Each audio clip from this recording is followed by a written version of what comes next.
저녁 식사를 준비하고 있는데 경찰관 한 분이 저희 집 문을 두드렸습니다. 아주머니, 아드님께서 1시간 전에 교통사고로 돌아가셨습니다. 그럴 리가 없었습니다. 아니에요. 제 아들은 위층에서 자고 있어요. 경찰관은 당황한 표정을 지었습니다. 저는 그를 아들 방으로 데리고 갔습니다. 그러자 그는 총을 꺼내 들고는 긴장된 목소리로 말했습니다. 아주머니, 그에게서 떨어지세요. 그는 아주머니 아들이 아닙니다. 당신이 여기 계셔서 기쁩니다. 이 영상을 보고 계신다면 좋아요를 누르고 채널을 구독한 뒤 댓글로 어디서 제 복수 이야기를 듣고 계신지 알려주세요. 제 이야기가 얼마나 멀리 퍼졌는지 알고 싶습니다. 저는 작은 부엌에서 능숙한 손길로 저녁 식사를 준비하고 있습니다. 선반 위의 낡은 라디오에서는 10년 전 세상을 떠난 남편, 철수가 좋아하던 슬픈 트로트 가락이 흘러나옵니다. 창밖을 내다보니 빗줄기가 거세지고 있습니다. 빗방울이 가스레인지까지 튑니다. 어머나, 저는 창문을 닫으며 중얼거렸습니다. 바람 때문에 불이 꺼지면 안 되니까요. 오늘 저녁은 저 혼자 먹습니다. 제 아들 민준이는 퇴근하고 막 돌아왔는데 오후에 쏟아진 소나기에 흠뻑 젖어 있었습니다. 약 20분 전, 민준이는 타일 바닥에 신발 자국으로 진흙길을 만들며 집으로 들어왔습니다. 별말 없이 부엌을 지나가며 제 어깨에 손을 얹었습니다. 엄마, 너무 피곤해요. 마치 온종일 뛰어다닌 사람처럼 굵은 목소리로 말했습니다. 일찍 자야 할 것 같아요. 내일 회의가 있거든요. 고개를 들어보니 아들의 눈이 충혈되어 있었습니다. 분명 잠을 제대로 못 자서 그럴 겁니다. 그 비옷 꼭 갈아입어라. 흠뻑 젖었잖니. 저는 꾸짖는 듯 하면서도 다정한 말투로 말했습니다. 아들은 별 관심 없이 고개를 끄덕이고는 위층 서재로 발걸음을 옮겼습니다. 그곳에서 보통 밤늦게까지 컴퓨터로 무언가를 타이핑하곤 했습니다. 저는 한때 제 팔에 안겨있던 그 키 크고 마른 몸이 이제는 얼마나 무거워 보이는지 생각하며 아들의 뒷모습을 바라보았습니다. 막 식탁에 접시를 놓고 앉으려 할 때 초인종이 울렸습니다. 빗속에서 울리는 소리는 날카롭고 차갑게 울려 퍼져 저를 깜짝 놀라게 했습니다. 이 시간에 누구일까요? 앞치마에 손을 닦고 문을 열었습니다. 밖에는 경찰관 2명이 서 있었습니다. 한 명은 모자를 손에 들고 있었고 다른 한 명은 수첩을 들고 있었습니다. 그들의 비옷은 흠뻑 젖어 현관에 물이 뚝뚝 떨어졌습니다. 엄한 표정의 키 큰 경찰관이 자신을 김경이라고 소개했습니다. 그는 무거운 눈빛으로 저를 바라보며 침울한 목소리로 말했습니다. 아주머니, 대단히 유감스러운 소식을 전하게 되었습니다.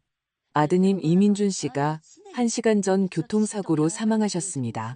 머리를 한 대 맞은 것 같았습니다. 문고리를 잡은 채로 얼어붙었습니다. 그럴 리가 없어요. 저는 갈라진 목소리로 겨우 말했습니다. 걔는 위층에서 자고 있어요. 김경희는 미간을 찌푸리며 동료와 시선을 교환했습니다. 확실하십니까? 그가 조심스럽게 물었습니다. 물론이죠. 저는 거의 소리치다시피 말했습니다. 1시간도 안 돼서 걔랑 얘기했어요. 심장이 가슴 밖으로 튀어나올 것처럼 미친 듯이 뛰었습니다. 민준이는 방금 여기 부엌에 있었고 제 어깨에 손을 얹고 있었습니다. 어떻게 이런 일이 가능할까요? 김경희는 동료에게 신호를 보낸 뒤 저를 향해 돌아섰습니다. 확인을 해봐야겠습니다. 아드님 방으로 안내해 주시겠습니까? 저는 어지러운 머리로 고개를 끄덕였습니다. 올라간 지 얼마 안 됐어요. 분명 깊이 잠들어 있을 거예요. 저는 스스로를 설득하려는 듯 중얼거렸습니다. 문을 활짝 열고 그들을 안으로 들인 뒤 떨리는 발걸음으로 위층으로 안내했습니다. 집은 작고 방도 몇 개 없어서 금방 민준이의 방문 앞에 도착했습니다. 저는 부드럽게 문을 2번 두드렸습니다. 민준아, 아들. 대답이 없었습니다. 들어갈게요. 문을 열자 침대 옆 램프의 희미한 노란 불빛이 이불 아래의 덩어리를 비추고 있었습니다. 보세요. 저는 안도하며 침대를 가리켰습니다. 저기 있잖아요. 자고 있어요. 하지만 김경희는 손을 들어 저를 막았습니다. 그는 권총을 꺼내 들고 났지만 단호한 목소리로 말했습니다. 아주머니, 제발 그에게서 떨어지세요. 저건, 자, 뒤로 물러서세요. 제가 확인하겠습니다. 저는 무슨 일이 일어나고 있는지 이해하지 못한 채 공포에 질려 문 쪽으로 뒷걸음질 쳤습니다. 김경희는 다가가서 이불을 힘껏 휘꺼뒀습니다. 그 아래에는 아무것도 없었습니다. 움푹 파인 베개와 옆에는 사람 모양처럼 보이도록 놓인 재킷과 수건 몇 장뿐이었습니다. 저는 입을 벌린 채 한마디도 하지 못하고 서 있었습니다. 다른 경찰관이 저를 의심스러운 눈초리로 쳐다봤습니다. 정말로 이민준 씨를 보신 게 맞습니까? 저는 문틀을 붙잡고 떨고 있었습니다. 1시간도 안 돼서 그 애랑 얘기했어요. 자러 간다고 하는 소리를 들었고요. 머리가 윙윙거리고 누군가 심장을 쥐어짜는 것 같았습니다. 민준이는 어디에 있는 걸까요? 만약 그게 민준이가 아니었다면 부엌에 있었던 건 누구였을까요? 누가 제 어깨에 손을 얹고 그 피곤한 목소리로 제게 말을 걸었을까요? 김경희는 무전기에 무언가 속삭인 뒤 동료에게 말했습니다. 조작 가능성 있음. 기록해. 그는 긴장이 조금 풀렸지만 여전히 심각한 표정으로 저를 바라봤습니다. 아주머니, 거실로 가시죠. 좀 더 얘기를 나눠야겠습니다.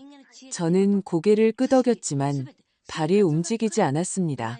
텅 빈 방을 다시 바라보았습니다. 침대 옆 램프는 여전히 켜져 차가운 침대를 비추고 있었습니다. 가슴이 철렁 내려앉았습니다. 내 아들 민준이 이 세상에서 가장 사랑하는 사람. 여기 없다면 어디로 간 걸까요? 대체 무슨 일이 벌어지고 있는 걸까요? 저는 거실의 낡은 소파에 주저앉아 완전히 식어버린 차를 든 찻잔을 끌어안았습니다. 조금 전에 옮기는 뼈속까지 파고드는 냉기로 변해 있었습니다. 정신이 혼미했고 출구 없는 악몽에 갇힌 기분이었습니다. 밖의 비는 잦아들었지만 지붕에서 마당으로 떨어지는 빗방울 하나하나가 심장을 때리는 소리처럼 들렸습니다. 하나 또 하나. 이미 작은 집은 구석구석의 조용한 그림자들로 저를 삼킬 듯 했습니다. 계단 쪽을 바라보니 민준이 방램프 불빛이 아직 새어나오고 있었습니다. 아들이 더는 그곳에 없다는 흐릿한 증거였습니다. 김경희가 민준이가 아침 식사를 할 때 사용하던 나무 의자에 제 맞은편에 앉았습니다. 그는 작은 수첩을 폈습니다. 그의 시선은 날카로웠지만 목소리는 정중했습니다. 박 여사님, 마지막으로 이민준 씨와 대화한 시각을 정확히 말씀해 주실 수 있겠습니까? 저는 마음을 현실에 붙잡으려 했으며 심호흡을 했습니다. 벽시계를 보았습니다. 자정이 막 지난 시각이었습니다. 밤굿이 조금 넘어서였어요. 손이 떨렸지만 저는 단호한 목소리로 대답했습니다. 퇴근하고 막 돌아왔어요. 피곤해서 자러 간다고 했죠. 비에 흠뻑 젖어서 비옷 갈아입으라고 말해줬고요. 김경희는 고개를 끄덕이며 무언가 적고는 고개를 들었습니다. 보고서에 따르면 사고는 밤 9시 15분경에 발생했습니다. 차가 낭떠러지로 떨어져 폭발했습니다. 안에서 이민준 씨 이름의 신분증을 발견했습니다. 저는 미간을 찌푸렸습니다. 머리가 어지러웠습니다. 무슨 차요? 민준이는 회사 차를 이용해요. 운전 안 합니다. 저는 똑똑히 기억했습니다. 아들 회사에는 직원용 밴이 있었고 민준이는 운전을 좋아하지 않았습니다. 특히 퇴근 시간에 도시 교통체증이 스트레스라고 말하곤 했습니다. 김경희는 수첩을 한 장 넘겼습니다. 그의 목소리는 단조로웠습니다. 애플리케이션을 통해 빌린 렌터카였습니다. 오늘 저녁 7시에 대여된 것으로 확인됐습니다. 저는 벌떡 일어설 뻔했습니다. 분노와 혼란의 목소리가 갈라졌습니다. 말도 안 돼요. 민준이는 오후 내내 회의에 있었어요. 집에 거의 9시에 도착했는데 어떻게 7시에 차를 빌려요? 저는 김경희를 똑바로 쳐다보았습니다. 마치 이 모든 것이 끔찍한 실수라고 확인해 주길 바라는 것처럼요. 하지만 그는 생각에 잠긴 눈으로 잠시 침묵을 지킬 뿐이었습니다. 의심스러우시면 DNA 검사를 요청하실 수 있습니다. 그가 부드럽지만 단호한 목소리로 말했습니다. 저는 한치의 망설임도 없이 즉시 고개를 끄덕였습니다. 검사하겠어요? 저는 제 아들을 알아요. 뭔가 잘못됐다는 걸 확신해요. 제 안에서 희망의 작은 불꽃이 타올랐습니다. 만약 그게 민준이가 아니라면 제 아들은 어딘가에 살아있는 겁니다. 하지만 곧바로 두려움이 다시 찾아왔습니다. 만약 그가 아니라면 누가 죽은 걸까요?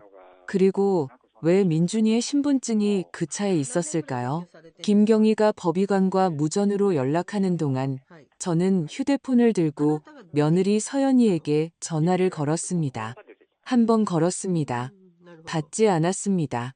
두 번째는 생명 없는 신호음뿐이었습니다. 5번을 더 걸었고 전화할 때마다 심장이 더 빨리 뛰었습니다. 터질 것만 같았습니다. 마침내 저는 손을 너무 심하게 떨어 몇 글자를 오타내면서 메시지를 보냈습니다. 서연아, 민준이한테 아주 심각한 일이 생겼어. 보는 대로 전화 줘. 김경희가 돌아왔습니다.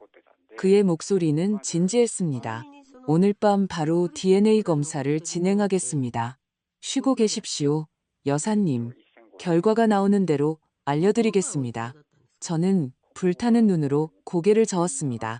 기다리겠어요. 저는 주장했습니다. 아들이 어디 있는지 알기 전에는 잠들 수 없어요.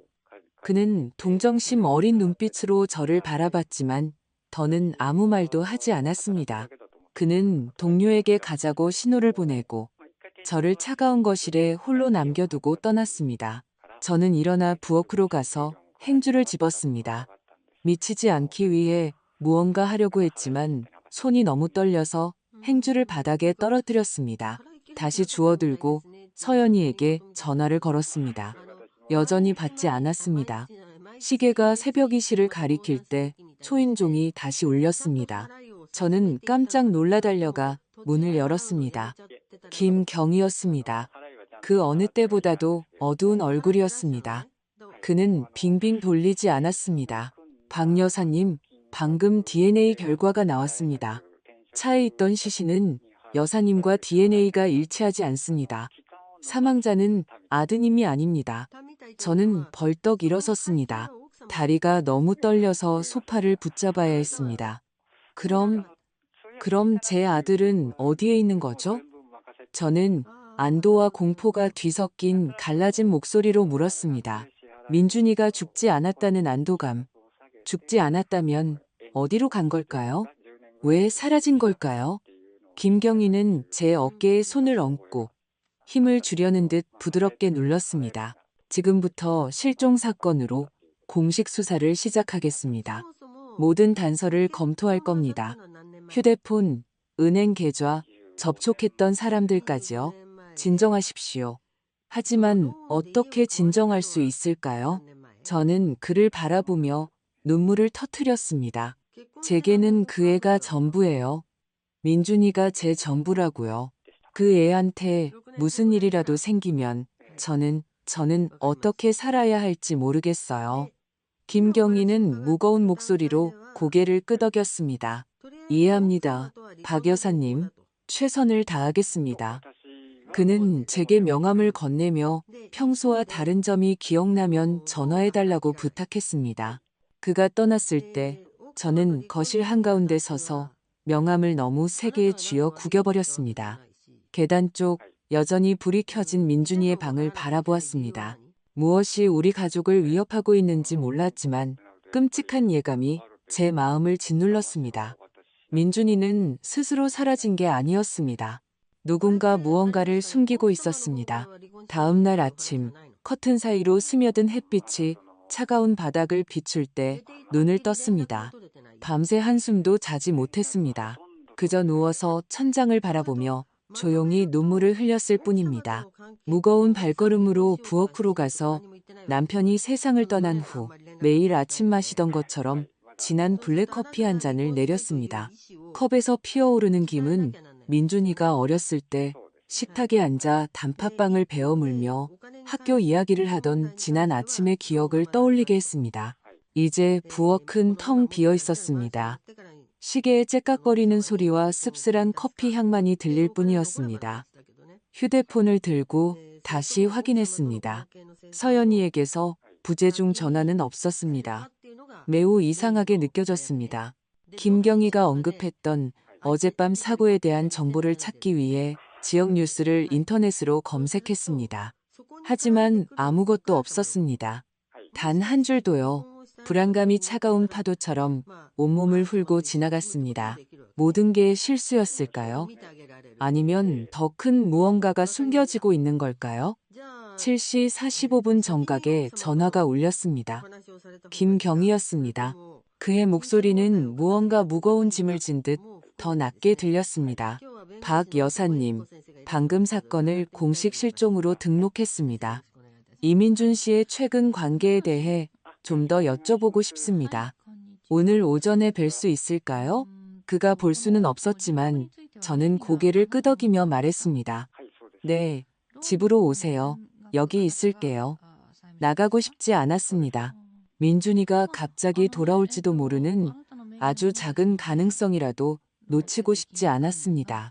김경희와 그의 동료는 8시 30분에 서류철과 노트북을 들고 도착했습니다. 그들은 소파에 앉았습니다. 저는 손이 떨리는 것을 멈추려 했으며 침착함을 유지하려 노력하며 물을 대접했습니다. 김경희는 수첩을 폈습니다. 그의 시선은 날카로웠지만 목소리는 부드러웠습니다. 최근 이민준 씨에게서 이상한 행동을 보신 적이 있습니까? 아무리 작은 것이라도 저희에게 도움이 될 수 있습니다. 저는 흩어진 기억들을 정리하려 했으며 심호흡을 했습니다. 민준이는 일 때문에 스트레스를 많이 받았어요. 최근에는 말수가 줄었죠. 마치 무언가를 숨기는 것처럼요. 하지만 저는 그냥 회사 압박 때문이라고 생각했어요. 그런데 며느리 서연이가 좀 이상했어요. 김경희는 미간을 찌푸리며 빠르게 메모했습니다. 어떻게 이상했습니까? 박 여사님? 저는 잠시 망설였습니다. 며느리 흉을 보고 싶지는 않았지만 사실은 사실이었습니다. 그들은 항상 싸웠어요. 서연이는 민준이가 사무실 비서랑 바람을 피운다고 의심했죠. 박지민이라는 사람이요. 저는 믿지 않아요. 민준이는 그런 애가 아니에요. 하지만 서연이는 가끔 밤에 전화 민준이에게 어디 가는지 말도 없이 집을 나가곤 했어요. 김경희는 차분한 목소리로 고개를 끄덕였습니다. 서연 씨가 말없이 집을 나간 적이 전에도 있었습니까? 저는 목소리를 낮추며 고개를 끄덕였습니다. 네, 최근에는 사무실에서 잔다고 하더군요. 한 번은 며칠 동안 돌아오지 않았어요. 몇 주 전 민준이와 서연이네 집에 음식을 좀 가져다 주러 갔던 밤이 기억났습니다. 침실에서 서연이가 소리치는 것을 들었습니다. 내가 바보인 줄 알아? 그 여자가 온종일 당신한테 붙어 다니잖아. 그런데 당신은 순진한 척하고 민준이의 목소리는 피곤하지만 참을성 있게 대답했습니다. 상상 좀 그만해, 서연아. 지민 씨랑 나는 그냥 동료일 뿐이야. 저는 끼어들고 싶지 않아 밖에 서 있었지만 가슴이 미어지는 것을 느꼈습니다. 김경희는 수첩에서 고개를 들었습니다. 박지민 씨가 어디서 일하는지 아십니까? 아니면 그녀에 대한 정보가 있습니까? 저는 기억을 더듬으며 고개를 끄덕였습니다. 민준이 회사인 KT테크에서 일해요. 민준이는 거기서 프로젝트 부장이고 지민 씨는 그의 비서예요. 몇 번 지나가면서 언급하는 걸 들었어요. 김경희는 즉시 전화를 꺼내 KT테크의 인사과와 통화했습니다. 몇 분 후 그는 심각한 목소리로 저를 향해 돌아섰습니다. 민준 씨는 오늘 출근하지 않았습니다. 휴가 신청도 아무런 연락도 없었습니다. 심장이 시메프케라레루 것 같았습니다. 민준이가 회사에 가지 않았다니 그럼 어디로 간 걸까요? 김경희는 계속했습니다. 서연 씨와 민준 씨의 최근 사진이 있습니까? 수색팀에 전달하고 싶습니다. 저는 무거운 발걸음으로 책장으로 걸어가 가족 앨범을 보관하는 곳으로 갔습니다. 3주 전에 찍은 사진을 꺼냈습니다. 우리 셋이 집 앞에 서 있는 사진이었습니다. 민준이는 서연이의 어깨를 감싸 안고 있었고 둘 다 웃고 있었습니다. 저도 가운데서 웃고 있었지만 지금 보니 서연이의 미소는 마치 비밀을 숨기고 있는 것처럼 부자연스러워 보였습니다. 김경희는 사진을 받아들고 유심히 관찰했습니다. 아주 행복해 보이네요. 그가 슬픔이 깃든 어조로 말했습니다. 저는 씁쓸한 맛을 느끼며 고개를 저었습니다. 겉으로만요, 속은 온통 불신이었어요. 저는 서연이의 분노 폭발에 대해 더 이야기했습니다. 민준이가 온 세상을 짊어진 듯 지친 눈으로 집에 돌아오던 날들, 김경희는 모든 것을 기록하고 일어섰습니다. 회사에 가서 확인해 보겠습니다. 먼저 박지민 씨와 다른 관련자들과 이야기할 겁니다. 여사님은 쉬고 계세요. 소식이 있는 대로 연락드리겠습니다. 문이 닫혔을 때 저는 문지방에 서서 순찰차가 아침 안개 속으로 사라지는 것을 바라보았습니다. 무언가 아주 큰 것이 숨겨지고 있다는 예감에 가슴이 철렁했습니다. 오후가 막 시작될 무렵 저는 부엌 식탁에 앉아 손에 든 차가운 커피잔과 엉망이 된 머리로 앉아 있었습니다. 전화가 울려 깜짝 놀랐습니다. 김경희였습니다. 그의 목소리는 짧지만 다급했습니다. 박 여사님, 저희는 지금 KT테크에 있습니다. 와주시겠습니까? 직접 들으셔야 할 몇 가지가 있습니다. 저는 2번 생각하지 않았습니다. 바로 대답했습니다. 지금 가겠습니다. 저는 서둘러 깨끗한 블라우스를 입고 가방을 챙겨 민준이의 회사로 바로 택시를 탔습니다. 가는 내내 심장이 세차게 뛰었습니다. 마치 바퀴가 한 바퀴 돌 때마다 진실에 혹은 더 끔찍한 비밀에 가까워지는 것 같았습니다. 택시가 KT테크의 반짝이는 유리 건물 앞에 멈췄을 때 가슴에 무거운 압박감을 느꼈습니다. 이곳은 민준이가 자신의 경력을 쌓기 위해 거의 10년을 지쳐가며 일했던 곳이었습니다. 로비로 들어서자 젊은 접수원이 익숙한 미소로 고개를 들었습니다. 안녕하세요, 박 여사님. 오늘 이 부장님은 안 보이시네요. 그녀의 목소리는 마치 일상적인 대화처럼 태평했습니다. 저는 억지로 미소를 지으며 차분하게 말했습니다. 몇 가지 확인할 게 있어서 왔어요. 그녀는 고개를 끄덕이며 김경희가 기다리는 3층 회의실로 가는 길을 안내했습니다. 복도를 걸어가는데 청소용 약품 냄새와 에어컨의 윙윙거리는 소리가 오싹하게 느껴졌습니다. 회의실의 반투명 유리를 통해 김경희가 젊은 여성과 이야기하는 것이 보였습니다. 박지민이 틀림없었습니다. 그녀는 의자에 움츠려 앉아 어깨를 축 늘어뜨리고 테이블 가장자리를 꽉 잡고 있었습니다. 김경희가 들어오라고 손짓했을 때 저는 안에서 느끼는 폭풍에도 불구하고 평정을 유지하려 애쓰며 문을 밀었습니다. 지민 씨가 고개를 들었고 그녀의 눈이 제 눈과 마주쳤습니다. 그녀는 마치 저를 마주할 용기가 없는 것처럼 재빨리 시선을 내렸습니다. 김경희는 일어나서 제게 의자를 가져다 주었습니다. 박 여사님, 괜찮으시다면 박지민 씨의 이야기를 들어주셨으면 합니다. 저는 고개를 끄덕이고 앉아 떨리는 손을 멈추기 위해 깍지를 꼈습니다. 지민 씨는 심호흡을 하고 떨리는 목소리로 말하기 시작했습니다. 여사님, 제 존재가 부장님과 오해를 불러일으켰다면 사과드립니다. 그녀는 말을 고르는 듯 잠시 말을 멈췄습니다. 저는 아무 말 없이 그녀를 빤히 쳐다봤지만 제 시선이 모든 것을 말해주고 있었을 겁니다. 저는 진실을 원했습니다. 지민 씨는 낮지만 분명한 목소리로 이야기를 시작했습니다. 그녀는 오랫동안 민준이를 존경해왔다고 말했습니다. 단지 상사로서가 아니라 그의 헌신과 재능 때문이었습니다. 제가 가끔 말을 걸고 그와 함께 늦게까지 일할 핑계를 찾았어요. 몇 번은 일부러 사람들이 이 부장님과 저 사이에 무언가 있다고 생각하게 만들었어요. 하지만 그는 항상 매우 프로페셔널했습니다. 한 번은 저를 사무실로 불러서 아내만을 사랑하고 더 이상의 오해는 원치 않는다고 직접 말씀하셨어요. 거리를 유지해달라고 하셨죠. 지민 씨는 고개를 숙였고 눈물이 뺨을 타고 흘러내렸습니다. 정말 죄송합니다. 여사님, 일이 이렇게까지 될 줄은 몰랐어요. 저는 가슴에 큰 무게를 느끼며 침묵을 지켰습니다. 민준이 항상 그렇게 올바랐던 아들, 그는 가족을 지키려 했지만 지민 씨의 어리석음이 모든 것을 복잡하게 만들었습니다. 김경희는 그녀를 향해 차분하지만 날카로운 목소리로 돌아섰습니다. 서연 씨가 당신이 이런 오해를 만들고 있다는 것을 알고 있었습니까? 지민 씨는 흐느끼며 고개를 끄덕였습니다. 한 번은 서연 씨가 음식을 가져다 주러 왔을 때 복도에서 부장님과 단둘이 이야기하는 것을 봤어요.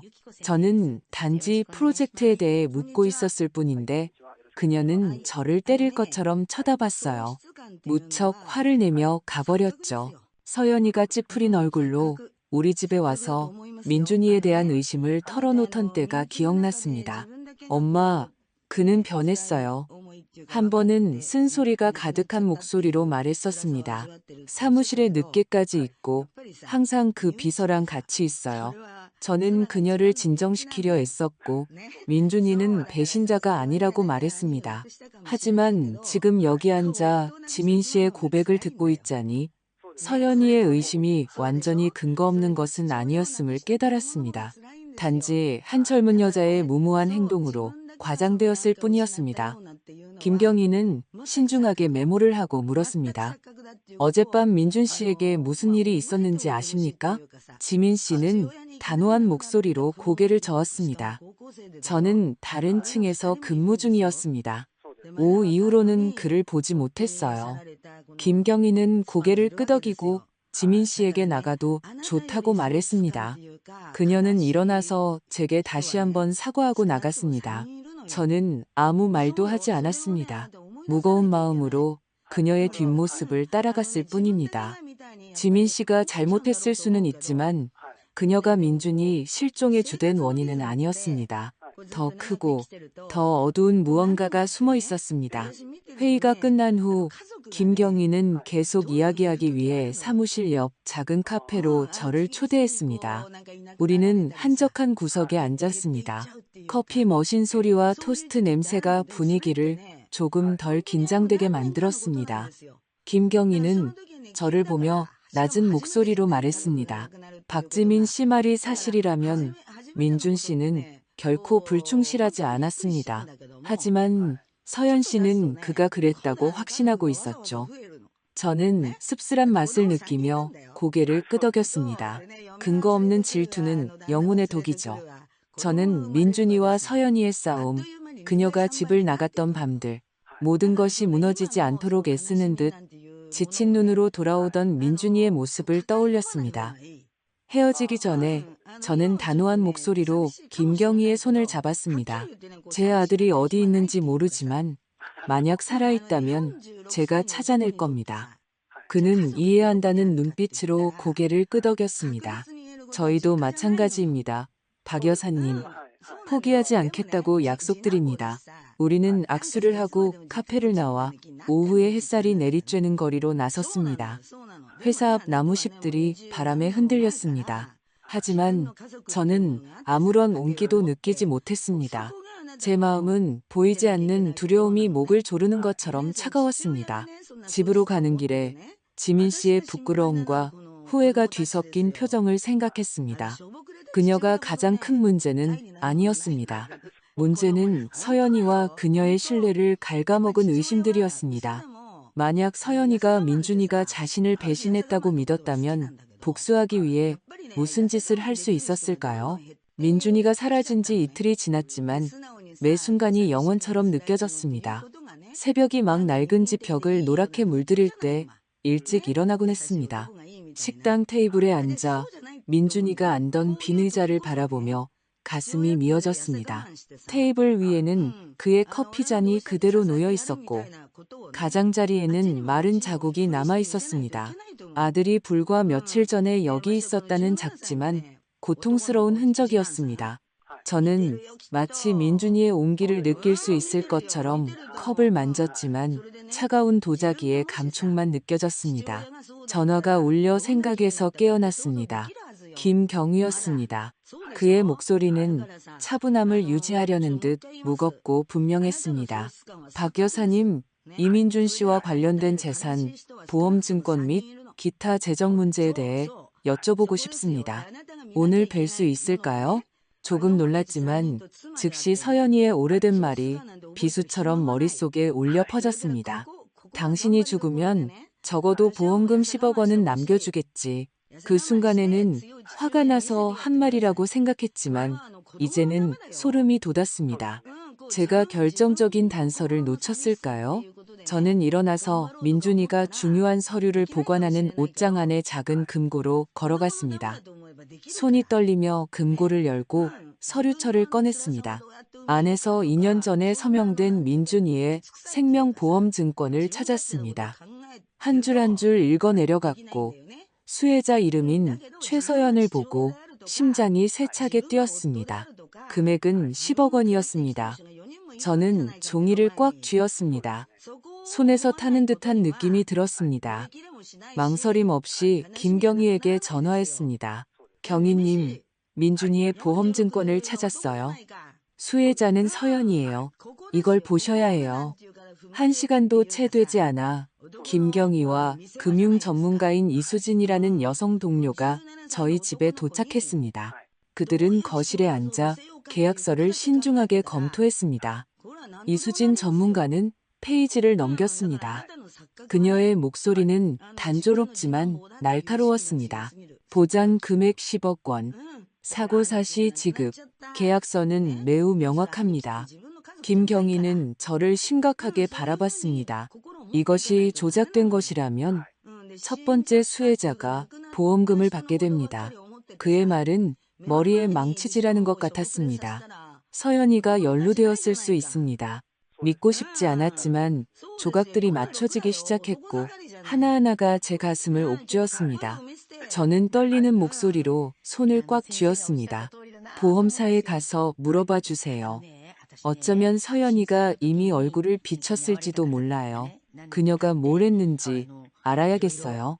김경희는 고개를 끄덕이고 이수진 전문가에게 준비하라고 지시했습니다. 같이 가시겠습니까? 그가 물었습니다. 저는 망설이지 않았습니다.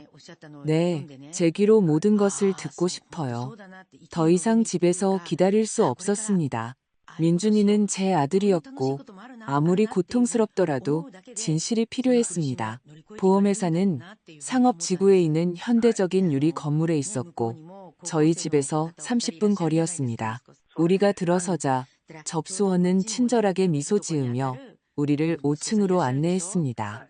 이 부장이라고 자신을 소개한 중년 남성이 번화한 거리가 내려다 보이는 작은 사무실에서 우리를 맞이했습니다.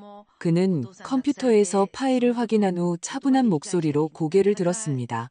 네, 최서연 씨가 월요일에 이 사무실에 와서 이민준 씨의 생명보험금 청구 절차에 대해 문의했습니다. 피가 얼어붙는 것 같았습니다. 월요일, 민준이가 사라지기 바로 전날이었습니다. 저는 즉시 갈라진 목소리로 물었습니다. 혼자 왔나요?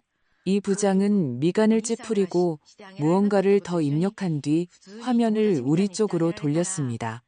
보안 카메라 영상이 나타났습니다. 흰 블라우스를 입고 선글라스를 낀 서연이었습니다. 회색 정장을 입은 키 큰 남자와 함께 들어오고 있었습니다. 그는 약간 등을 돌리고 있었지만 마치 그녀를 위로하거나 안내하는 것처럼 그녀의 어깨에 손을 얹는 것을 보았습니다. 김경희는 제게 민준이 사진을 달라고 신호했습니다. 저는 가방에서 사진을 꺼내 책상 위에 놓았습니다. 이 부장은 즉시 고개를 저었습니다. 이 사람이 아닙니다. 서연 씨를 동반한 남자는 이민준 씨가 아니었습니다. 심장이 덜컥 내려앉았습니다. 민준이가 아니라면 누구였을까요? 김경희는 증거로 보안 카메라 사진을 인쇄해달라고 요청했습니다. 제가 받았을 때 떨리는 손으로 사진을 들었습니다. 사진 속 남자의 얼굴은 흐릿했지만 무언가 낯이 익었습니다. 더 자세히 들여다보았고 갑자기 번개처럼 그를 알아봤습니다. 저는 떨리지만 확신에 찬 목소리로 사진을 가리켰습니다. 저는 이 남자를 알아요. 이름은 강태욱이에요. 제 아들의 사업상 가장 큰 경쟁자죠. 김경희는 칼날처럼 날카로운 눈으로 저를 돌아봤습니다. 확실합니까? 저는 고개를 끄덕였고 기억이 되살아났습니다. 민준이는 건설 분야의 치열한 경쟁자인 강태욱에 대해 이야기한 적이 있었습니다. 그는 KT테크를 인수하려 했지만 민준이가 거절했습니다. 한 번은 민준이가 매우 긴장한 채로 집에 와서 말했습니다. 엄마, 강태욱은 좋은 사람이 아니에요. 더럽게 놀아요. 조심해야 해요. 그 순간에는 그냥 일 문제라고 생각했지만 지금 서연이와 함께 있는 그 사진을 보니 등골이 오싹해졌습니다. 김경희는 단호한 목소리로 주먹을 꽉 쥐었습니다. 사기 공모 사건일 수 있습니다. 수사팀에 즉시 강태욱을 조사하라고 요청하겠습니다. 그는 이수진 전문가를 향해 서연이와 강태욱의 은행 계좌와 거래 내역을 분석하라고 지시했습니다. 그리고는 더 부드러운 목소리로 저를 바라봤습니다. 박 여사님, 큰일을 하셨습니다. 하지만 침착함을 유지하셔야 합니다. 우리는 진실에 점점 더 가까워지고 있습니다. 보험사를 나오면서 거리로 걸어나갔습니다. 정오의 햇살은 밝았지만 제 안에 냉기를 몰아내지는 못했습니다. 저는 김경희에게 의심에 가득 찬 낮은 목소리로 말했습니다. 만약 당신들이 의심했던 것처럼 민준이가 이 일의 배후에 있다면 저와 이야기하고 동시에 차가 폭발하게 할 만큼 어리석지는 않을 거예요. 그리고 만약 그가 계획했다면 왜 서연이와 함께 여기에 오지 않았을까요? 김경희는 생각에 잠긴 눈으로 고개를 끄덕였습니다. 맞는 말씀입니다. 뭔가 이상합니다. 조사해 보겠습니다. 집으로 돌아오는 택시 안에서 창밖을 보면서도 아무것도 보지 못했습니다. 보안 카메라에 찍힌 서연이와 강태욱의 이미지가 저를 괴롭혔습니다. 한때 딸처럼 여겼던 며느리 서연이가 민준이를 배신했을 수 있습니다. 그리고 강태욱은 보험금을 원했을까요? 아니면 사업 실패에 대한 복수를 원했을까요? 민준이는 서연이의 계획을 알고 있었을까요? 그리고 강태욱은 저를 보호하기 위해 혹은 자신을 구하기 위해 일부러 사라진 걸까요? 다음 날 아침 해가 막 뜰 무렵 전화가 울렸고 저는 즉시 받았습니다. 김경희였습니다. 그의 목소리는 짧지만 날카로웠습니다. 박 여사님, 강태욱에 대한 정보를 확인했습니다. 지금 바로 경찰서로 와주시겠습니까? 보셔야 할 것이 좀 있습니다. 저는 서둘러 얇은 스웨터를 입고 거리로 나가 경찰서로 가는 택시를 탔습니다. 차 안에서 가방을 꽉 쥐었고 심장이 조여왔습니다. 김경희의 사무실에 들어갔을 때 그는 이미 책상에 앉아 두꺼운 서류철을 앞에 두고 있었습니다. 그는 무거운 목소리로 서류철을 제 쪽으로 밀었습니다. 강태욱, 강성솔루션의 대표이사, 민준 씨의 KT테크와 직접적인 경쟁사입니다. 지난 2년간 3개의 큰 프로젝트를 두고 경쟁했고 강태욱이 계약을 따내기 위해 투자자들에게 뇌물을 주는 등 부정한 방법을 쓰려 했다는 소문이 있습니다. 저는 서류철을 검토했고 강태욱의 사진에서 눈을 뗄 수 없었습니다. 그의 얼굴은 차가웠고 눈은 칼처럼 날카로웠습니다. 저는 떨리는 목소리로 사진을 가리켰습니다. 이 사람이에요. 서연이와 영상통화하는 걸 봤던 바로 그 남자예요. 저는 그날 오후를 완벽하게 기억했습니다. 서연이가 케이크 상자를 들고 집에 왔지만 안절부절 못하며 계속 휴대폰을 쳐다봤습니다. 제가 무자일 때문이라고 했지만 곁눈질로 남자 목소리와 강태욱이라는 이름을 들었습니다. 그 순간에는 중요하게 생각하지 않았지만 이제 모든 것이 이해가 됐습니다. 김경희는 더 날카로운 시선으로 고개를 끄덕였습니다. 팀을 보내 서연 씨의 휴대폰을 추적했습니다. 사고 후 새벽 4시경 신호가 인근 자치구인 양평에서 감지되었습니다. 가슴이 철렁했습니다. 양평이라니 서연이가 거기서 뭘 하고 있었을까요? 그리고 왜 민준이가 다쳤다는 메시지를 보낸 직후에 사라졌을까요? 김경희는 계속했습니다. 마지막 신호가 잡힌 지역에 잠복팀을 보냈습니다. 이틀간의 감시 끝에 양평 외곽의 한 집에서 서연이가 한 남자와 함께 사는 것을 발견했습니다. 그는 저를 준비시키려는 듯 잠시 말을 멈췄습니다. 그 남자가 강태욱임을 확인했습니다. 그 지역의 여러 이웃들은 그들이 부부처럼 아주 다정하게 행동한다고 말합니다. 같이 시장에 가고 거리에서 키스까지 한다고요. 피가 멎는 것처럼 얼어붙었습니다.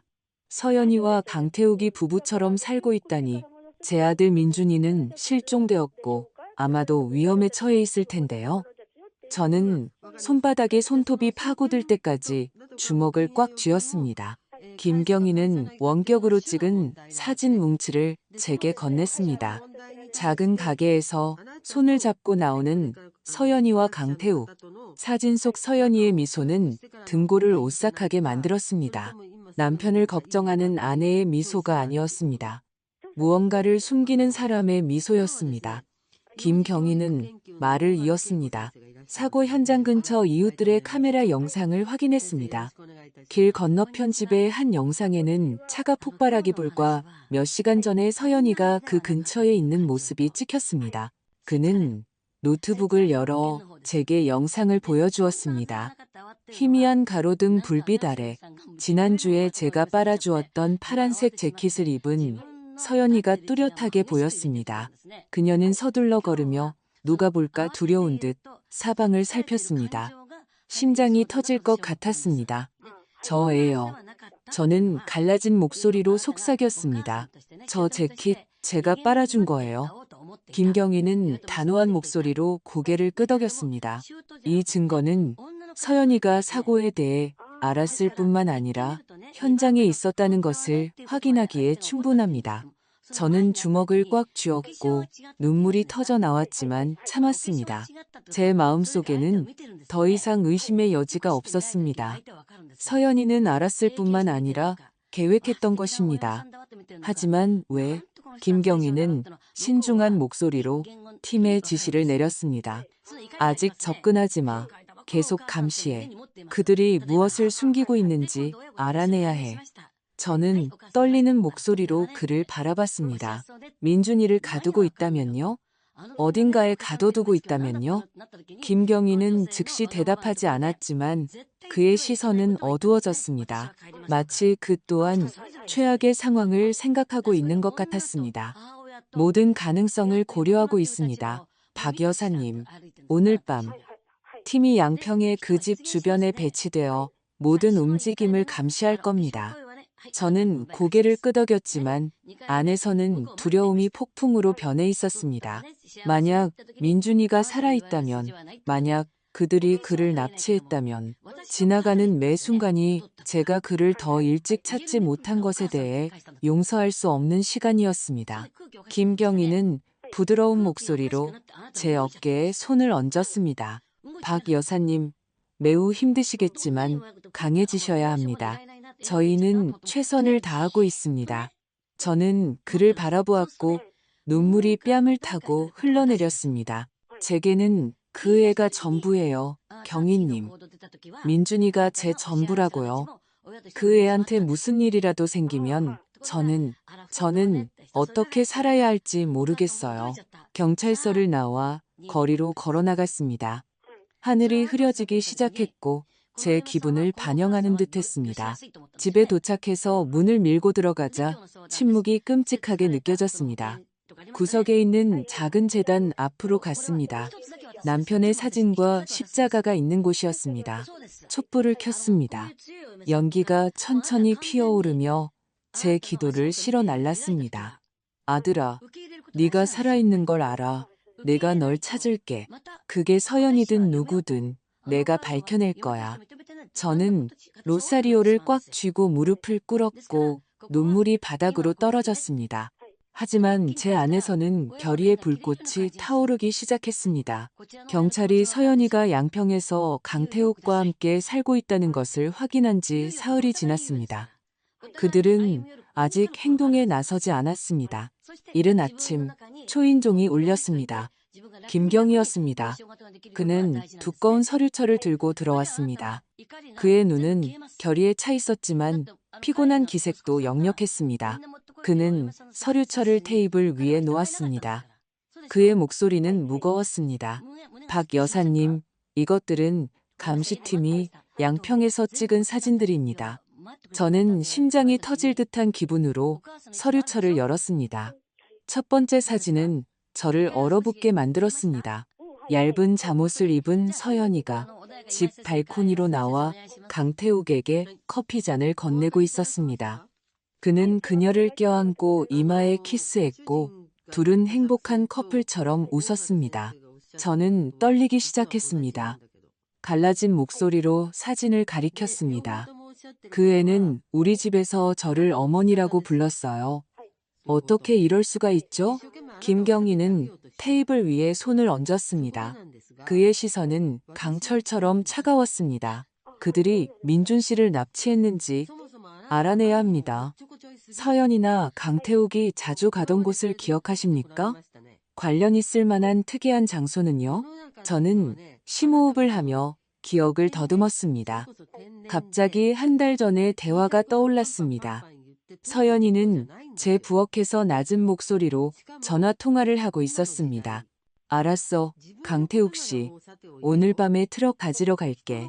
외곽에 있는 버려진 오두막으로 물건들 옮겨야 하니까. 그 순간에는 농담이거나 일과 관련된 것이라고 생각했지만 이제 그 말은 어둠 속의 빛과 같았습니다. 저는 떨리는 목소리로 김경희를 바라봤습니다. 장소가 있어요. 도시에서 약 45분 거리에 있는 버려진 나무 오두막이에요. 낡은 소나무 숲 근처요. 서연이가 한번 강태욱과 통화하면서 언급했어요. 김경희는 즉시 몸을 바로 세우고 메모를 했습니다. 정확한 위치를 아십니까? 저는 자세히 설명하며 고개를 끄덕였습니다. 개울을 건너는 낡은 나무다리 근처의 비포장도로예요. 오두막은 큰 소나무들 뒤에 숨어 있어요. 몇 년 동안 아무도 살지 않았어요. 김경희는 망설이지 않았습니다. 그는 무전기를 꺼내 감시팀에게 그 방향으로 수색 범위를 넓히라고 명령했습니다. 오후에 김경희가 다시 전화했습니다. 그의 목소리는 더 다급했습니다. 박 여사님, 방금 위조 번호판을 단 낡은 트럭의 신호를 감지했습니다. 이 차량은 사고 현장 근처에서 나타났습니다. 위성 데이터로 확인한 결과 여사님께서 설명하신 오두막 근처에 정차했습니다. 심장이 멎는 것 같았습니다. 버려진 오두막. 민준이가 거기에 있을까요? 저는 손에 든 로사리오를 꽉 쥐고 침착함을 유지하려 애썼습니다. 어떻게 하실 건가요? 저는 떨며 물었습니다. 김경희가 대답했습니다. 이미 민간인 복장을 한 특수 작전팀을 보내 조사하고 있습니다. 다른 팀은 양평의 집을 계속 감시하고 있고요. 시간은 참을 수 없을 만큼 느리게 흘러갔습니다. 매분이 1시간 같았습니다. 저는 거실에 앉아 로사리오를 끌어안고 시계에 눈을 고정한 채 앉아 있었습니다. 민준아, 살아있는 거지? 엄마가 곧 갈게, 아들아. 자정 무렵 전화가 울렸습니다. 김경희였습니다. 박 여사님, 방금 서연이와 강태욱이 차를 타고 양평을 떠나는 것을 봤습니다. 오두막으로 직행하고 있습니다. 저는 심장이 터질 듯이 뛰어벌떡 일어섰습니다. 가고 싶어요. 생각 없이 말했습니다. 김경희는 망설였습니다. 박 여사님 매우 위험합니다. 저희에게 맡겨주세요. 하지만 저는 고집을 부렸습니다. 제 아들이 거기 있는지 알아야 해요. 바보 같은 짓은 안 할게요. 하지만 가야만 해요. 마침내 김경희는 동의했습니다. 그는 경찰 로고가 없는 은색 밴으로 저를 데리러 왔습니다. 우리는 어두운 도로를 달렸고 헤드라이트가 키 큰 소나무줄을 비췄습니다. 오두막에 가까워지자 김경희는 그와 그의 팀이 접근하는 동안 차 안에서 조용히 있으라고 지시했습니다. 무전기를 통해 그의 끊기는 목소리를 들었습니다. 방금 불이 켜졌어. 안에 사람이 있다. 저는 있는 힘껏 로사리오를 꽉 쥐었습니다. 심장이 부서질 것 같았습니다. 민준아, 거기 있니? 팀이 틈새를 통해 보고했습니다. 그들은 제 아들 민준이를 보았습니다. 초췌하고 손이 묶인 채 차가운 나무바닥에 쓰러져 있었습니다. 서연이와 강태욱이 음식 쟁반과 물병을 들고 들어왔습니다. 서연이는 쟁반을 바닥에 내려놓았습니다. 그녀의 목소리는 얼음장 같았습니다. 며칠만 더 참아. 보험금이 계좌에 들어오는 대로 우리는 여기서 떠나 왕처럼 살 거야. 그때가 되면 넌 자유로워질 거야, 내 사랑. 강태욱은 웃으며 민준이를 발로 툭 찼습니다. 내 엄마는 지금쯤 눈물 콧물 다 쏟고 있겠지. 모든 게 우리 계획대로야. 저는 그 말들을 무전기로 들었고 눈물이 터져 나왔지만 고통 때문이 아니었습니다. 분노였습니다. 제 안에서 불길이 타올랐습니다. 민준이는 살아있었지만 그가 사랑했던 바로 그 여자에게 인질처럼 취급당하고 있었습니다. 뛰쳐나가고 싶었지만 김경희는 조용히 하라고 손짓했습니다. 그는 무전기를 들고 단호한 목소리로 말했습니다. 증거는 충분하다. 지금 진입해. 방탄조끼를 입은 4명의 경찰이 거의 동시에 앞문과 뒷문으로 오두막에 들이닥쳤습니다. 굉음이 있었고 빠르고 통제된 혼란이었습니다. 무전기로 강태욱이 비명을 지르는 소리를 들었습니다. 그리고 그가 쓰러져 머리가 테이블에 부딪혔을 때 둔탁한 소리가 났습니다. 서연이는 겁에 질려 소리쳤습니다.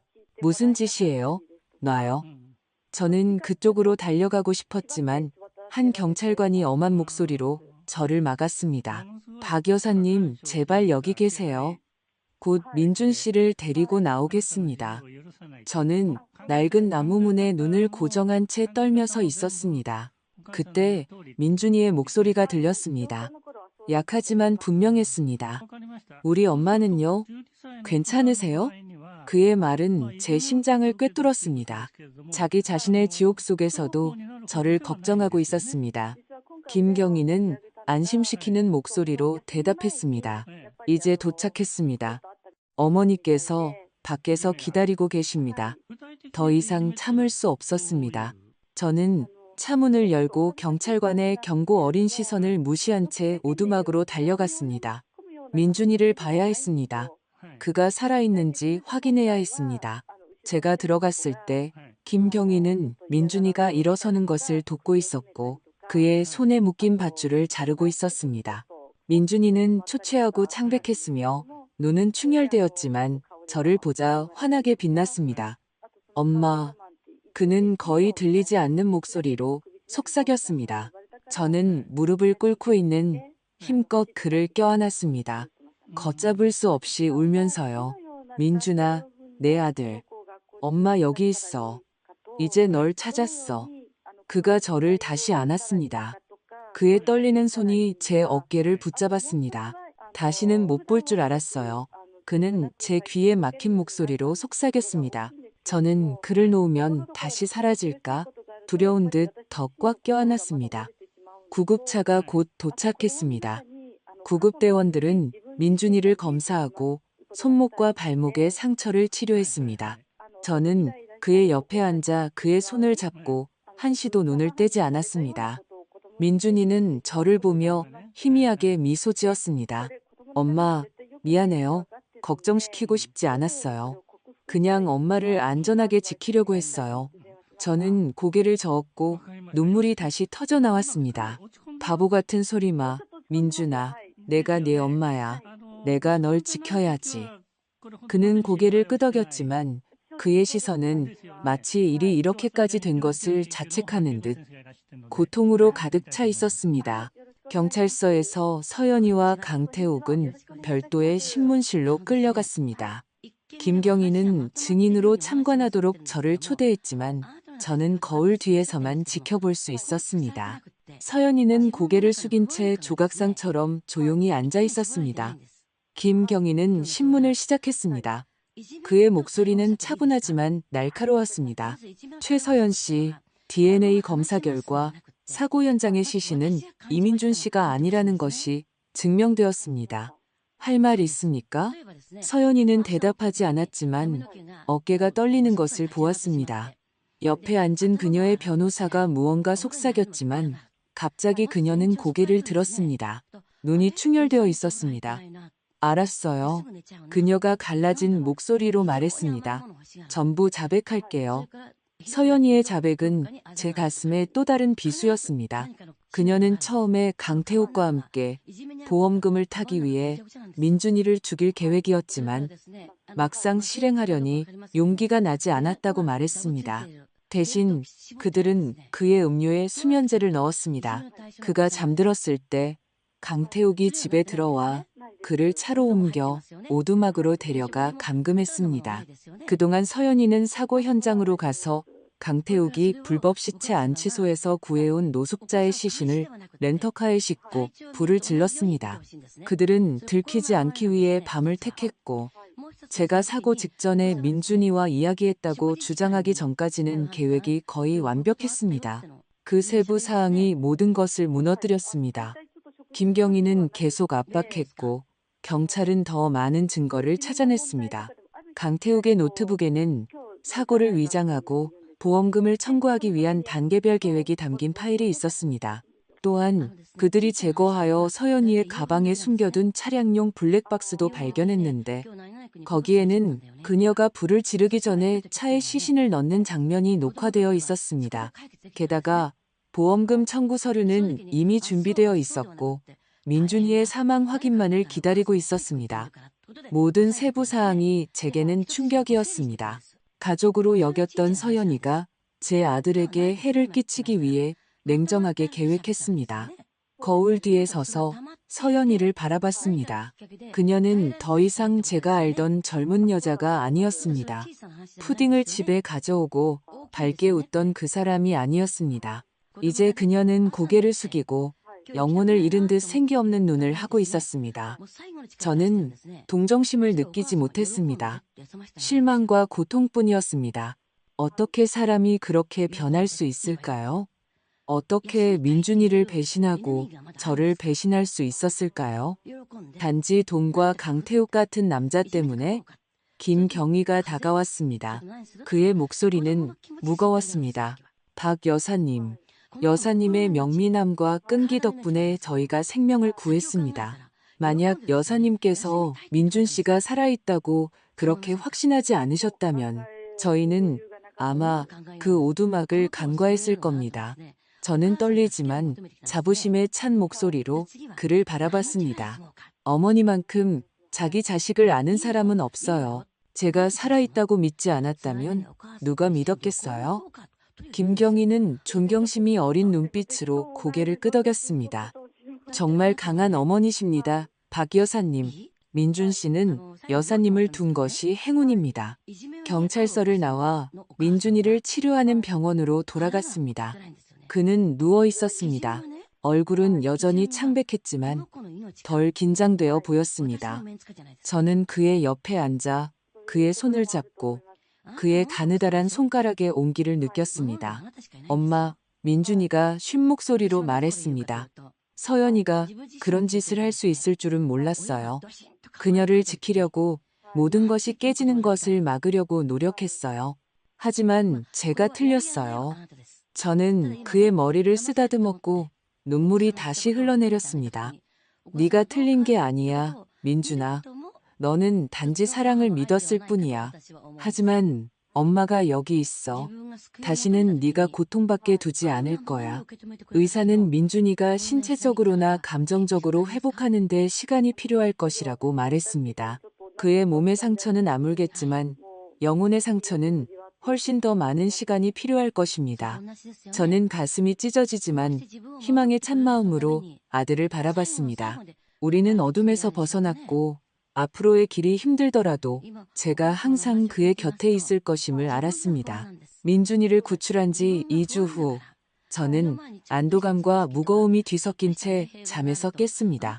민준이는 집에 있었지만 그의 몸과 영혼의 상처는 여전히 남아 우리가 겪었던 모든 것을 상기시켰습니다. 오늘은 서울중앙지방법원에서 첫 공판이 열리는 날이었습니다.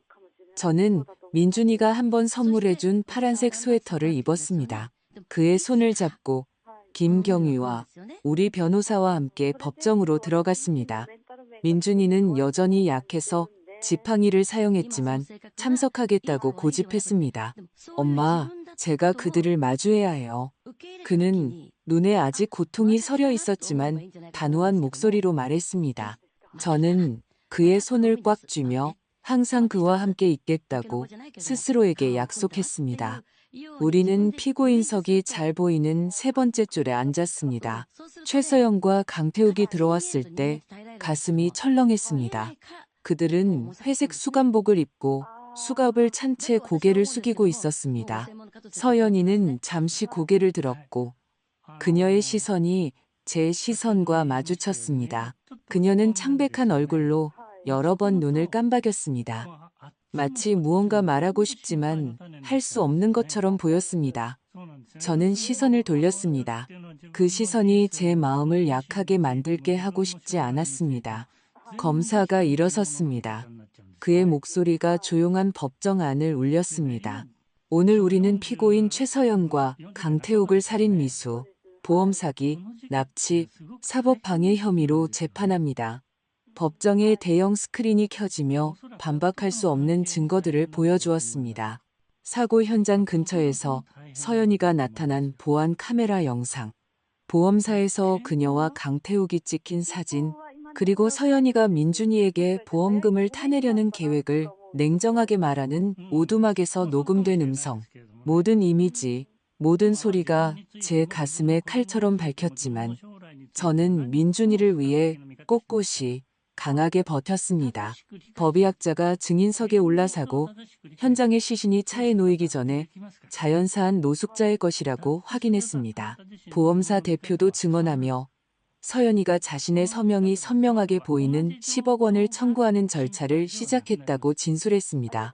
저는 엄청난 고통 속에서 모든 말을 들었습니다. 어떻게 누군가가 한때 사랑한다고 맹세했던 사람에게 해를 끼치기 위해 그렇게 치밀하게 계획할 수 있을까요? 검사가 민준이를 증인으로 불렀을 때 제 손에 잡힌 그의 손이 떨리는 것을 느꼈습니다. 그는 지팡이의 의지에 천천히 일어나 창백하지만 단호한 시선으로 증인석으로 걸어갔습니다. 그날 밤 저녁 식사 후에 민준이가 쉰 목소리로 시작했습니다. 아주 심한 졸음이 몰려왔어요. 이상하고 비정상적인 느낌이었죠. 침대에 누웠던 기억이 나고 그 후 의식을 잃었어요.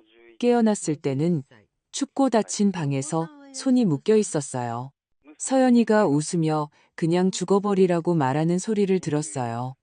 그의 목소리가 갈라졌고 법정 전체가 침묵에 잠겼습니다. 저는 눈물을 참으며 주먹을 꽉 쥐었습니다. 민준이가 앉아 그의 이마에 맺힌 땀을 부드럽게 닦아주며 속삭였습니다. 아주 잘했어, 아들아. 재판은 거의 하루 종일 계속되었습니다. 매 순간이 이전보다 더 무거웠습니다. 마침내 판사는 피고인들에게 최후 진술을 허락했습니다. 서연이는 충혈된 눈과 떨리는 목소리로 일어섰습니다. 저는 민준이가 저를 속인다고 생각했을 때 이성을 잃었어요. 너무나 큰 고통과 질투를 느껴서 무너져 내렸어요. 강태욱 씨가 나타나서 누구보다 저를 잘 이해한다고 말했어요. 저는 그 말을 따랐어요. 그 끔찍한 일을 계획하는데 동의했지만 아무도 죽일 용기는 없었어요. 단지 민준이가 제가 겪었던 것처럼 고통받기를 바랐을 뿐이에요. 하지만 제가 틀렸어요. 그녀는 고개를 숙였고 눈물이 바닥으로 떨어졌습니다. 하지만 저는 더 이상 어떤 연민도 느끼지 못했습니다. 그녀의 사과는 제가 아들을 잃을지도 모른다는 두려움 속에 살았던 날들을 지울 수 없었습니다. 반면 강태욱은 침묵을 지켰습니다. 그는 죄를 인정하지도 후회하지도 않는 차가운 시선으로 거기 앉아 있었습니다. 하지만 증거는 압도적이었습니다. 그의 노트북에 있는 파일, 서연이의 가방에 숨겨진 차량용 블랙박스, 준비된 보험 서류들. 그가 부인할 방법은 없었습니다. 판사는 엄한 목소리로 두 사람을 바라봤습니다. 증거와 증언에 근거하여 법원은 다음과 같이 판결합니다. 최서연, 자백과 사망을 유발하지 않은 점을 감안하여 징역 16년, 강태욱, 주모자로서의 냉정함과 범죄 은폐 시도로 가중 처벌하여 징역 25년. 저는 울지 않았습니다. 단지 서연이를 마지막으로 바라보며 생각했습니다. 괴물은 항상 칼이 필요한 것이 아니다. 때로는 신뢰와 이성이 없는 마음만으로도 충분하다. 그녀가 끌려갈 때 그녀의 시선이 저를 스쳐 지나갔지만 저는 응답하지 않았습니다. 저는 민준이를 향해 돌아섰습니다. 그의 손을 잡고 그의 가느다란 손가락의 온기를 느꼈습니다. 가자, 아들아. 저는 부드럽게 말했습니다. 집에 가자. 법원을 나오면서 김경희가 제 옆에서 걸었습니다. 그의 무거운 목소리. 박 여사님, 이 사건은 끝났습니다. 하지만 여사님과 민준 씨가 겪은 일은 쉽게 잊히지 않을 거라는 걸 압니다. 저는 감사한 마음으로 그를 바라보며 고개를 끄덕였습니다. 고맙습니다, 경희님. 경희님과 팀이 아니었다면 제 아들을 찾았을지 모르겠습니다. 김경희는 따뜻한 시선으로 미소 지었습니다. 여사님께서 저희를 진실로 이끌어 주셨습니다. 박 여사님, 어머니의 사랑은 제가 목격한 가장 위대한 힘입니다. 집에 도착해서 민준이를 거실로 데려갔습니다. 오후의 햇살이 창문으로 들어와 선반 위에 가족 사진을 비추고 있었습니다. 민준이는 소파에 앉아 사진을 바라보며 쉰 목소리로 말했습니다. 엄마, 다시는 여기에 돌아오지 못할 줄 알았어요. 저는 그의 옆에 앉아 어릴 때처럼 그의 머리를 쓰다듬었습니다. 이제 집에 왔어, 민준아. 다시는 아무도 널 해치게 두지 않을 거야. 그는 충혈된 눈으로 고개를 끄덕였지만 희미한 미소가 피어나기 시작했습니다. 그날 밤 저는 민준이가 아주 좋아하는 소고기 뭇국을 끓였습니다. 모든 것이 시작되었을 때 제가 요리하고 있던 바로 그 음식이었습니다. 우리는 식탁에 앉았습니다. 단둘이었지만 이번에는 두려움이나 의심이 없었습니다. 민준이는 이따금 저를 쳐다보며 제가 아직 거기 있는지 확인하려는 듯 천천히 먹었습니다. 엄마, 그가 부드럽게 말했습니다. 다시는 아무것도 숨기지 않겠다고 약속해요. 모든 걸 혼자 해결하려 했던 제가 틀렸어요. 저는 미소 지으며 그의 손 위에 제 손을 얹었습니다. 나도 마찬가지야. 약속할게, 민준아. 무슨 일이 있어도 항상 여기 있을게. 재판 한 달 후, 민준이와 저의 삶은 새로운 리듬을 찾기 시작했습니다. 우리 안의 상처는 깊고 고통스럽게 남아 있었지만요. 매일 아침 일찍 일어나 커피를 내리고 창가에 앉아 마당의 나무들 사이로 스며드는 햇살을 바라봤습니다. 저희 작은 집은 더 이상 그렇게 조용하게 느껴지지 않았습니다. 거실에서 민준이가 책장을 넘기는 소리, 뒷마당 정원을 가꾸는 작은 삽소리. 모든 것이 제 마음을 진정시키는 부드러운 음악 같았습니다. 민준이는 아직 회사에 복귀하지 않았습니다. 자신을 되찾을 시간이 필요하다고 말했습니다. 저는 그가 원하는 대로 하도록 두었지만 항상 그의 곁에서 그가 좋아하는 음식을 요리하고 옷을 빨고 필요할 때 이야기를 나누었습니다. 지난 일에 대해 이야기하라고 압박하지는 않았지만 그의 눈을 볼 때마다 마치 자신을 탓하는 듯한 깊은 슬픔을 보았습니다. 저는 그저 그의 손을 잡고 부드럽게 말할 수밖에 없었습니다. 다 괜찮아질 거야, 아들아.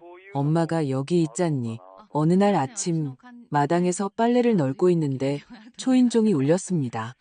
앞치마에 손을 닦고 문을 열자 박지민 씨가 서 있었습니다. 그녀는 흰 블라우스를 입고 작은 종이봉투를 들고 있었습니다. 그녀의 시선은 부끄러워 보였습니다. 박 여사님, 그녀가 갈라진 목소리로 말했습니다. 사과드리러 왔어요. 이 모든 일에 제 탓도 있다는 걸 알아요. 처음에 제 미숙한 행동이 아니었다면 아마 서연 씨가 오해하지 않았을 거고 이 모든 일이 이렇게까지 되지는 않았을 거예요. 그녀는 고개를 숙였고 눈물이 뺨을 타고 흘러내렸습니다. 저는 용서와 고통스러운 기억이 뒤섞인 채 그녀를 바라봤습니다. 마침내 한숨을 쉬며 부드럽게 말했습니다. 지민 씨, 때로는 잘못된 순간의 시선 하나가 가정을 무너뜨릴 수 있어요. 하지만 적어도 당신은 선을 넘지 않았어요. 자신의 실수를 인정했고 그게 가장 중요해요.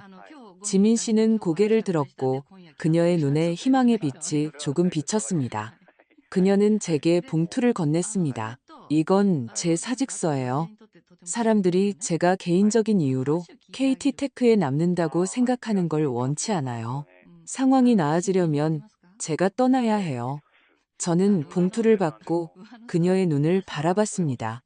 지민 씨가 잘못하기는 했지만 그녀는 젊었고 후회하고 있었습니다. 저는 다가가 그녀를 꽉 안아주며 속삭였습니다.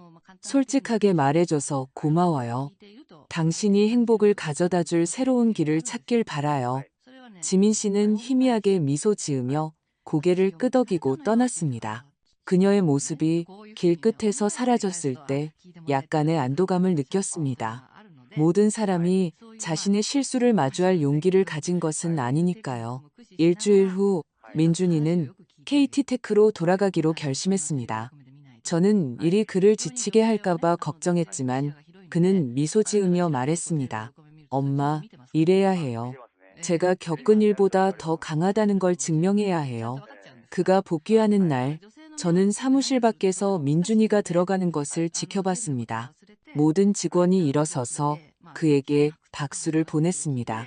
민준이는 손을 들고 희미하게 미소 지었지만 그의 눈에서는 새로운 결의를 볼 수 있었습니다. 그 후 그는 강성솔루션과의 모든 관계를 끊고 회사를 완전히 재정비했습니다. 그는 자신이 직접 감독하는 내부 투명성 및 윤리위원회를 만들었습니다. KT테크를 깨끗한 곳으로 만들고 싶어요, 엄마.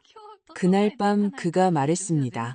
더 이상의 음모도 더러운 게임도 없게요. 어느 날 오후 김경희가 저를 찾아왔습니다. 그는 흰국화 한 다발을 가져왔습니다. 제가 한번 좋아한다고 말했던 꽃이었습니다. 그는 소파에 앉아 작은 집을 둘러보며 말했습니다.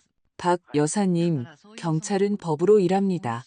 하지만 여사님은 어머니의 직감으로 일하시죠. 두 가지 모두 필요하고 저는 진심으로 여사님을 존경합니다. 저는 따뜻한 마음으로 꽃을 받으며 미소 지었습니다. 고맙습니다, 경희님. 하지만 저는 단지 어머니가 해야 할 일을 하는 어머니일 뿐이에요. 김경희는 존경심이 가득한 시선으로 고개를 끄덕였습니다. 여사님은 정말 특별한 어머니십니다. 민준 씨가 그 증거죠. 김경희가 떠난 후 저는 식탁에 앉아 남편의 낡은 일기장을 폈습니다. 그의 꿈, 우리 가족, 민준이에 대해 쓴 글들을 다시 읽었습니다. 펜을 들고 저 자신의 이야기를 쓰기 시작했습니다. 민준이가 사고를 당했다는 소식을 들었던 그 운명적인 밤부터 진실을 찾기 위한 고통스러운 날들, 그리고 마침내 아들을 되찾은 날까지 저는 천천히 썼습니다. 모든 단어는 억눌린 감정을 풀어내는 방법이었습니다. 마지막에 이렇게 썼습니다. 질투와 배신은 사람을 괴물로 만든다. 하지만 정의와 어머니의 사랑은 결코 패배하지 않을 것이다. 끝마쳤을 때 저는 일기장을 닫고 남편의 사진 옆 작은 재단에 놓았습니다.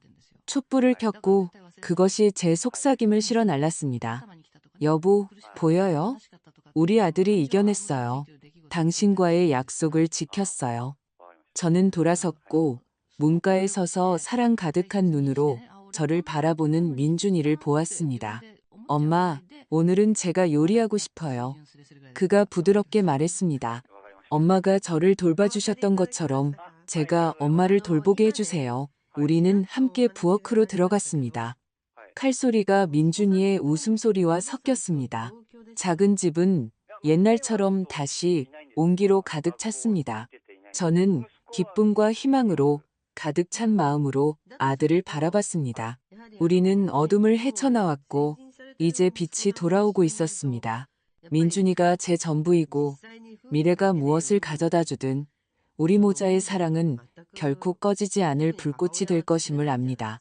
제가 겪은 모든 일 후에 이 순간까지 제 이야기를 들어주신 당신과 나누고 싶은 가장 큰 교훈은 이것입니다. 어머니의 사랑과 정의에 대한 믿음은 어떤 음모보다도 강합니다. 질투, 탐욕, 배신은 사람들을 이성을 잃게 만들 수 있습니다. 하지만 우리가 진실을 찾고 사랑을 믿으며 굳건히 서 있다면 결국 빛은 항상 어둠을 이길 것입니다. 저는 모든 사람이 가장 절망적인 순간에도 결코 희망과 신뢰를 버리지 말아야 한다는 것을 이해하기를 바랍니다.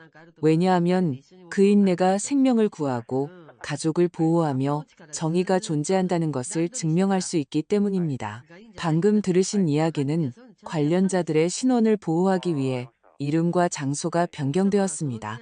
우리는 판단하기 위해서가 아니라 누군가가 듣고 잠시 멈춰 생각해 보기를 바라는 마음으로 이 이야기를 전합니다. 얼마나 많은 어머니들이 자신의 집안에서 조용히 고통받고 있을까요? 정말로 궁금합니다. 만약 당신이 제 입장이었다면 어떻게 하셨겠습니까? 평화를 유지하기 위해 침묵을 선택하시겠습니까?